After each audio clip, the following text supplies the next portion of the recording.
Malaysia সরকারের পূর্ব ঘোষণা অনুযায়ী স্বপ্নের দেশ মালয়েশিয়ার শ্রম বাজারের দরজা বন্ধ হয়ে যাচ্ছে। শুক্রবারের পর থেকে আর কোনো বাংলাদেশি শ্রমিক মালয়েশিয়ায় প্রবেশ করতে পারবে না। এতে অপেক্ষমান কর্মীদের মাঝে চরম হতাশা বিরাজ করছে। সময় বৃদ্ধি না হলে প্রায় 40,000 অপেক্ষমান কর্মীর মালয়েশিয়া যাওয়া অনিশ্চিত হয়ে পড়বে। বিশ্বের বিভিন্ন দেশের এয়ারলাইন্সে উল্টো পথ হয়ে বাংলাদেশি কর্মীরা স্রোতের মতো মালয়েশিয়ায় প্রবেশ করছে। বৃহস্পতিবার পর্যন্ত কুয়ালালামপুরস্থ দুটি আন্তর্জাতিক টার্মিনালে প্রায় 20,000 বাংলাদেশি কর্মী পৌঁছে ফ্লোরে অবস্থান করছে।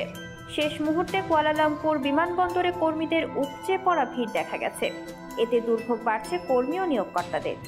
নিজেদের কর্মী শনাক্তে ভোগান্তিতে পড়তে হচ্ছে নিয়োগকর্তাদের, আর দীর্ঘ সময় অপেক্ষা করতে হচ্ছে কর্মীদের।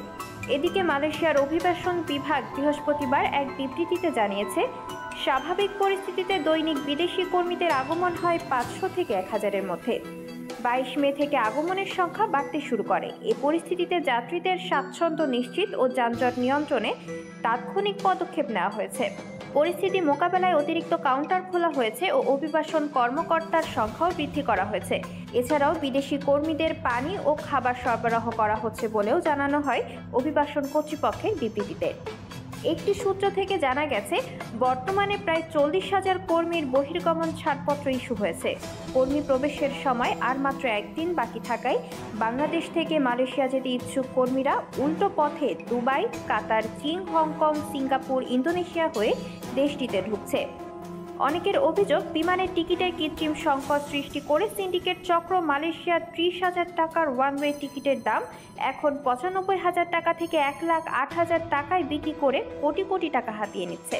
পরিস্থিতি এমন দিকে গড়াচ্ছে যে এসব দেখার কেউ নেই। এ ব্যাপারে সিভিল এভিয়েশন কর্তৃপক্ষ ও বেসামরিক বিমান পরিবহন ও পর্যটন মন্ত্রণালয় নীরব ভূমিকা পালন করছে। খোঁজ নিয়ে জানা গেছে, নির্ধারিত 100 রিক্রুটিং এজেন্সির মাধ্যমে FWCMS প্রক্রিয়ায় বাংলাদেশি কর্মীদের দেশটিতে প্রবেশের সবশেষ সময়সীমা বেঁধে দেওয়া হয় 31 মে। এদিকে মালয়েশিয়া শ্রম বাজার বন্ধ হওয়ায় গভীর উদ্বেগ প্রকাশ করেছে দেশটিতে থাকা বাংলাদেশি কর্মীরা। নাম প্রকাশে অনিচ্ছুক এক প্রবাসী বলেন, সিন্ডিকেট চক্রের অনিয়ম, দুর্নীতি এবং অতিরিক্ত অভিবাসন ব্যয়ের কারণে আগামীকালের পর থেকে জনশক্তি রপ্তানি বন্ধ হয়ে যাচ্ছে।